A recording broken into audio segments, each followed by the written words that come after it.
আসসালামু আলাইকুম। প্রথমে ক্ষমা চেয়ে নিতে দিয়ে আমি হাফ প্যান্ট পরা দেখা, কারণ বন্যাতুদের মাঝখানে ত্রাণ দিতে গেলে পানিতে নামতে হয়, হাফ প্যান্ট না পরলে একটু কষ্ট হয়ে যায়। আর এমনিতে আমার কাছে কোনো জামা কাপড় নাই। তো এই যে আমাদের পিছনে কাদের দেখতেছেন, দাড়িওয়ালা টুপি পরা, যাদেরকে আপনারা এতদিন শিবির ও খুনি হত্যাকারী নানান বিষয়ে আখ্যায়িত করছেন। এমনকি আমি পাঞ্জাবি পরে ছাত্র আন্দোলনে গেছিলাম দেখে আমার এই শিবির করা হয়েছিল।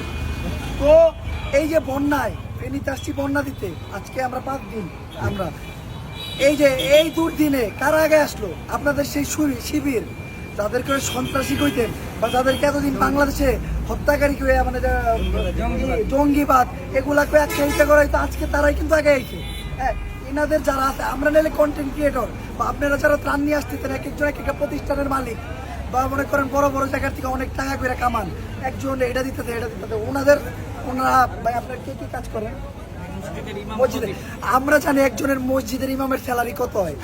একটা এলাকার মসজিদের ইমামের স্যালারি যদি আমরা 7,000 টাকা দিতে যাই, আমাকে মনে হয় কলকাতা ভাইটা যায়।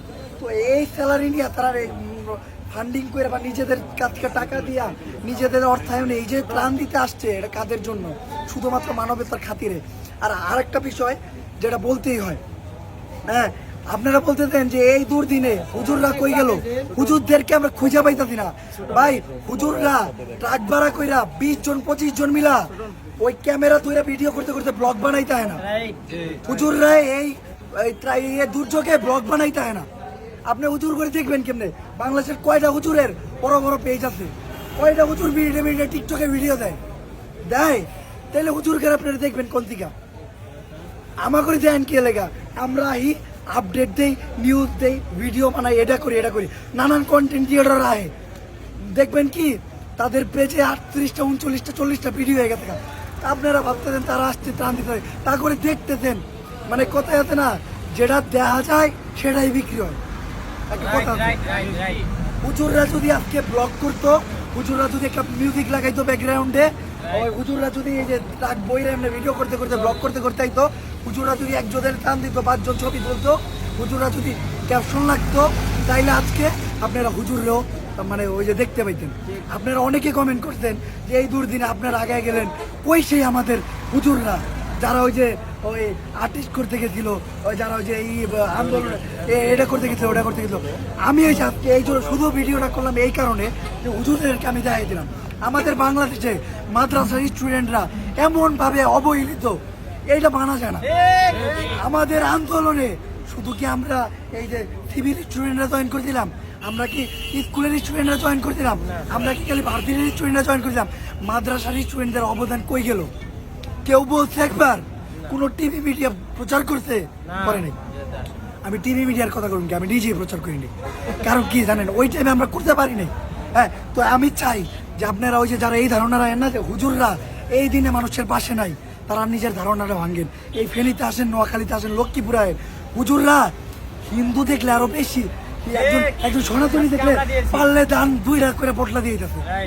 আপনারা হুজুর করে একটু অন্য চয়ে দেন, দেখেন না ভাই, বাংলাদেশের সবচেয়ে সংখ্যালঘু কারা জানেন? মাদ্রাসার স্টুডেন্টরা, হুজুররা, ইমামরা।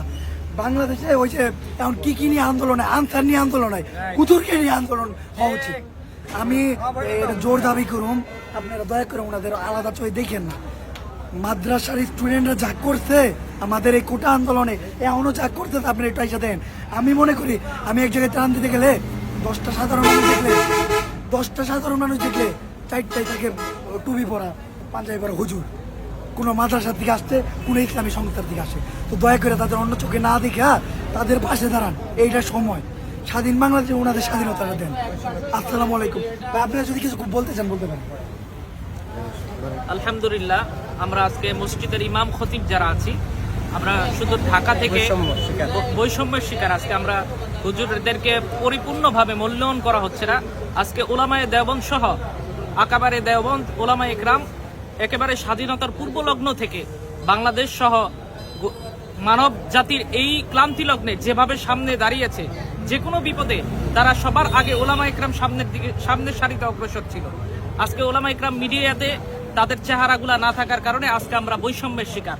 ওলামায়ে ইকরামদেরকে আমরা মনে করি হয়তোবা তারা দাড়ি টুপি থাকলে হয়তোবা জামাত শিবির, হয়তোবা বিভিন্ন ট্যাগ লাগিয়ে আজকে ওলামা ইকরামদেরকে বৈষম্যের শিকার করা হচ্ছে। আজকে এই স্বাধীন বাংলাদেশের জালেমের জুলুম থেকে আমরা যেহেতু মুক্তি হয়েছি, আমাদের কাছে রব্বে কারিমের কাছে লাখো কোটি শুকর এবং সুজুদ যে রব্বে কাবা আমাদেরকে এই জালেমের কবল থেকে মুক্তি করেছে। এখন আজকে আমরা ওলামা ইকরাম, আজকে আমরা বিভিন্ন জায়গাতে ত্রাণ বিতরণ করছি।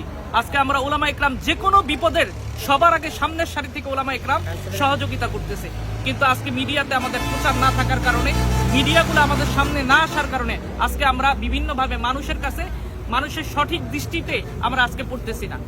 এজন্য প্রিয় ভাইয়েরা আমার, আপনারা সকলে আল মুসলিম ও আকুল মুসলিম, মুসলমান মুসলমানের ভাই, মুসলমান মুসলমানের ভাই। মুসলমানরা সব সময় যে কোনো মানবতার ধর্ম হচ্ছে ইসলাম, যে কোনো কাজে মুসলমানরা সবার আগে অগ্রসর ছিল। কিন্তু আজকে আমরা এই দাড়ি টুপি দেখে মানুষদেরকে, হুজুরকে দেখলেই মনে করি জঙ্গিবাদ, হুজুরদেরকে দেখলেই মনে করি আমরা মৌলবাদ।